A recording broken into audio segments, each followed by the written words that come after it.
साल था 1971। अमेरिका के आसमान में एक ऐसा रहस्य जन्म लेता है जो आज तक FBI तक नहीं सुलझा पाई। एक आदमी जिसने एक हवाई जहाज को हाईजैक किया, $2 लाख लूटे और फिर पैराशूट लगाकर आसमान से कूद गया और फिर गायब हो गया, जैसे हवा में घुल गया हो। आज तक कोई नहीं जान पाया कि वो जिंदा है या मर चुका है। यह है DB कॉपर की रहस्यमयी कहानी। 24 नवंबर 1971 पोर्टलैंड एयरपोर्ट से एक बोइंग 727 फ्लाइट 305 उड़ान भरती है सेटल के लिए। उड़ान बहुत छोटी थी, लगभग आधे घंटे की, और इसमें ज्यादा लोग भी नहीं बैठे।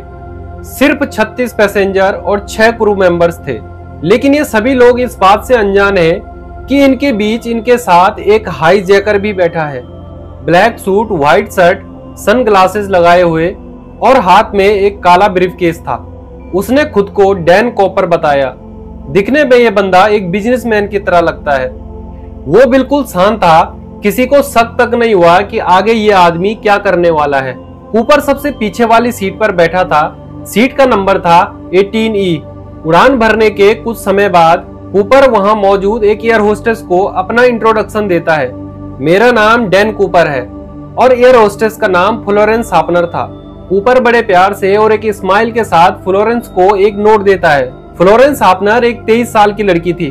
पहले तो उसे लगा कि यह कोई फ्लर्टिंग नोट है, लेकिन कूपर ने धीरे से कहा, मिस, बेहतर होगा कि आपको ये नोट पढ़ लेना चाहिए। मेरे पास एक बॉम्ब है। शार्पनर ने जब उस नोट को खोला तो उसमें साफ हैंडराइटिंग में साफ साफ लिखा हुआ था, miss, I have a bomb in my briefcase and I want you to sit by me. Sharpener Cooper के साइड में चुपचाप बैठ जाती है, लेकिन उसे अभी भी यकीन नहीं हुआ क्या एक्चुअली में इसके पास बॉम्ब हो सकता है। तो कूपर अपना ब्रीफकेस खोलकर उसे दिखाता है। उसके अंदर तार और लाल सिलेंडर और एक बड़ी सी बैटरी रखी हुई थी। इसमें कोई शक नहीं कि ये एक बॉम्ब ही है। कूपर अपनी डिमांड एयर होस्टेस के सामने रखता है। मुझे $2 लाख नगद चाहिए आज शाम 5 बजे तक। सारे कैश को एक बैग में रखकर मुझे देना, और 4 पैराशूट जब हम सिएटल में लैंड करेंगे तो वहां पर फ्यूल टैंक तैयार रखना रिफ्यूलिंग करने के लिए। और कुछ भी उटपटांग चीजें मत करना, नहीं तो मैं इस पूरे हवाई जहाज को बॉम्ब से उड़ा दूंगा। प्लेन में बैठे बाकी पैसेंजर्स को अभी तक ये पता ही नहीं था, और एयर होस्टेस शार्पनर ये चाहती भी नहीं थी कि बाकी पैसेंजर को ये बात पता चले। वो चुपचाप प्लेन के कॉकपिट में चली जाती है और कूपर का नोट प्लेन के पायलट को दिखाती है। एक दूसरी एयर होस्टेस टीना मकलो को भी ये बात बताई जाती है, और वो जाकर कूपर के साइड में बैठ जाती है। इन दोनों एयर होस्टेस की मदद से कूपर और प्लेन के कॉकपिट में कांटेक्ट मेंटेन रहता है। पायलट के बाद एयर ट्रैफिक कंट्रोल को ये बात बताई जाती है। तो जल्दी ही ये खबर पहुंच जाती है एयरलाइन के प्रेसिडेंट डोनाल्ड नायरू के पास। वो यहाँ पर डिसीजन मेकर थे और वो एक बड़ा इंटरेस्टिंग फैसला लेते हैं। कहते हैं कि कूपर को लेकर फुल कंप्लायंस दिखाई जाए। जो भी हाईजैकर कर रहा है उसकी सारी डिमांड पूरी करेंगे। वो सिएटल के बैंक से बात करने लगते हैं पैसे अरेंज करने के लिए। बैंक के पास ऐसी इमरजेंसी के लिए अलग से नोटों के बंडल रखे होते हैं। इन नोटों के सीरियल नंबर नोट कर लिए जाते हैं। डोनाल्ड नायरू ने हाईजैकर की बात मानी क्योंकि वो नहीं चाहते थे कि ये खबर फैले और एयरलाइंस की पोजीशन खराब हो और उनकी कंपनी को नुकसान हो। इस मुद्दे को दबाए रखने के लिए वो हाईजैकर की डिमांड को पूरा करने के लिए तैयार थे। प्रॉब्लम यहाँ पर यह थी कि पैसों को अरेंज करने के लिए यहाँ पर थोड़ा टाइम की जरूरत थी, लेकिन ये फ्लाइट सिर्फ आधे घंटे की होने वाली थी। तो पायलट्स को कहा जाता है कि प्लेन को नीचे उतारने के बजाय उसे हवा में ही गोल गोल घुमाया जाए जब तक हम पैसे अरेंज नहीं कर लेते। ये आधे घंटे की फ्लाइट धीरे धीरे 3 घंटे की फ्लाइट बन जाती है। पैसेंजर अभी भी इस बात से अनजान थे कि उन्हें हवा में ही बंधक बनाया गया है। पायलट ने अनाउंस किया कि माइनर टेक्निकल डिफिकल्टी फेस कर रहे हैं, जिसकी वजह से ये डिले हो रहा है। फाइनली 5:46 पर यह फ्लाइट लैंड करती है सिएटल के एयरपोर्ट पर।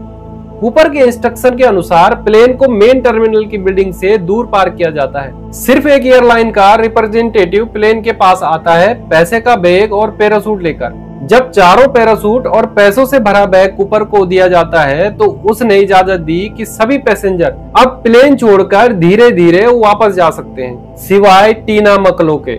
इस हवाई जहाज को प्लान के मुताबिक रिफ्यूल किया जाता है और दोबारा से ये फ्लाइट उड़ान भरती है। इस बार प्लेन में सिर्फ पायलट्स बैठे हैं और साथ में कूपर और टीना मकलो। अब प्लेन फिर से उड़ने के लिए तैयार था। कूपर ने फिर से इंस्ट्रक्शन देना शुरू किया। प्लेन किस दिशा में उड़ाना है और किस एंगल पर। वो कहता है कि प्लेन को मैक्सिको सिटी की ओर लेकर जाओ और हवा में 10,000 फीट की हाइट पर प्लेन को उड़ाना। विंग्स की जो पोजीशन है वो 15 डिग्री पर होनी चाहिए और प्लेन की स्पीड जितनी कम हो सके उतनी होनी चाहिए। पायलट्स कूपर को बताते हैं कि अगर हम इन कॉन्फ़िगरेशन के साथ उड़ेंगे तो हम कभी मैक्सिको सिटी पहुंच ही नहीं पाएंगे, क्योंकि इतना फ्यूल है ही नहीं प्लेन में। लेकिन कूपर को इसकी कोई चिंता नहीं थी।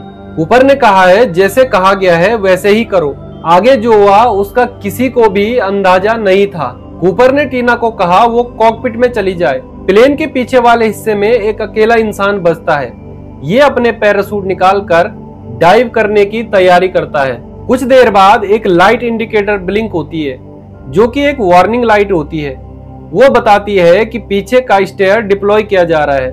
उस जमाने में बोइंग 727 प्लेन में पीछे एक स्टेयर होती थी, जो जरूरत पड़ने पर खोल दी जाती थी। कूपर ने इन्हीं सीढ़ियों को खोला। पायलट ने महसूस किया कि अचानक विमान थोड़ा झटका खा रहा है। कूपर ने पैराशूट पहनकर 10,000 फीट की ऊंचाई से भारी बारिश में रात के अंधेरे में छलांग लगाई और उड़ गया। पायलट और एयर होस्टेस ने ऐसा होते हुए तो नहीं देखा, क्योंकि वो कॉकपिट में बंद थे और उस जमाने में कॉकपिट से बाहर देखने के लिए कोई खिड़की नहीं होती थी जिससे कॉकपिट से बाहर देखा जाए। उसके बाद पायलट्स इस प्लेन को नेवाड़ा में रेनो के शहर में लैंड करा देते हैं। उसके बाद पुलिस को इन्फॉर्म किया जाता है और पुलिस प्लेन की छानबीन करती है। पुलिस ने पूरे प्लेन और इलाका खंगाल डाला, लेकिन कूपर का कोई निशान नहीं मिला। पुलिस को मिलती है तो सिर्फ एक टाई जिस पर एक क्लिप लगी होती है और कुछ पैराशूट के फटे हुए हिस्से, जिसे कूपर ने यूज किया था अपने पैसों के बैग को कवर करने के लिए। D.B. Cooper's ticket in the name of Dan Cooper. He needed a way to secure the money. Cooper का वो सूटकेस जिसमें बॉम्ब रखा था और वो पैसे का बैग और पैराशूट सब गायब थे, जैसे कूपर खुद गायब था। FBI ने अपनी इन्वेस्टिगेशन शुरू कर दी थी कूपर को ढूंढने के लिए जंगल, समुद्र और सभी जगह, लेकिन कूपर का कोई नामो निशान नहीं मिला। ये इन्वेस्टिगेशन 45 सालों तक चलती रही। 2016 में ऑफिशियली इसे बंद कर दिया गया, लेकिन बहुत सारे सवालों के जवाब अधूरे पड़े हुए थे। आज तक का इतिहास का ये इकलौता ऐसा हाईजैक है जिसे कोई भी सॉल्व नहीं कर पाया। आखिर कूपर कौन था? आगे उसके साथ क्या हुआ? क्या कूपर मर गया या जिंदा है? क्या पैसे कभी वापस मिल पाएंगे? बहुत सारे सवाल खड़े थे। एक प्लेन को हाईजैक करने वाला जिसका असली नाम डैन कूपर था, वो आखिर डीबी कूपर कैसे बना? जब डैन कूपर ने प्लेन को हाईजैक किया था और ये बात जब मीडिया को पता चली, तो एक स्थानीय रिपोर्टर ने गलती से लिखा कि हाईजैकर का नाम डीबी कूपर है। असल में FBI के रिकॉर्ड में एक डीबी कूपर नाम का शख्स पहले से ही मौजूद था, लेकिन उसका इस केस से कोई लेना देना नहीं था। रिपोर्टर ने दोनों को गड़बड़ कर दिया। इस रिपोर्ट को कई जर्नलिस्ट सुनते हैं और अपनी खबरों में छाप देते हैं और डीबी कूपर का नाम इस्तेमाल करने लग जाते हैं। Double thief called D.B. Cooper. D.B. Cooper. D.B. Cooper. D.B. Cooper. और इस तरह से हमारा हाईजैकर डैन कूपर बन जाता है डीबी कूपर। और आखिर में 9 साल बाद, यानी कि सन 1980 में, एक छोटा लड़का जिसका नाम ब्रैन इनग्राम वाशिंगटन के एक बीच पर खेल रहा था। उसे रेत में दबे हुए कुछ पुराने और सड़े हुए नोट मिले, जिनकी कीमत कुल $5,800 थी। जांच में पता चला वो वही सीरियल नंबर के नोट थे जो कूपर को दिए गए थे। लेकिन फिर सवाल उठा कि अगर पैसे यहाँ मिले तो कूपर कहाँ गया?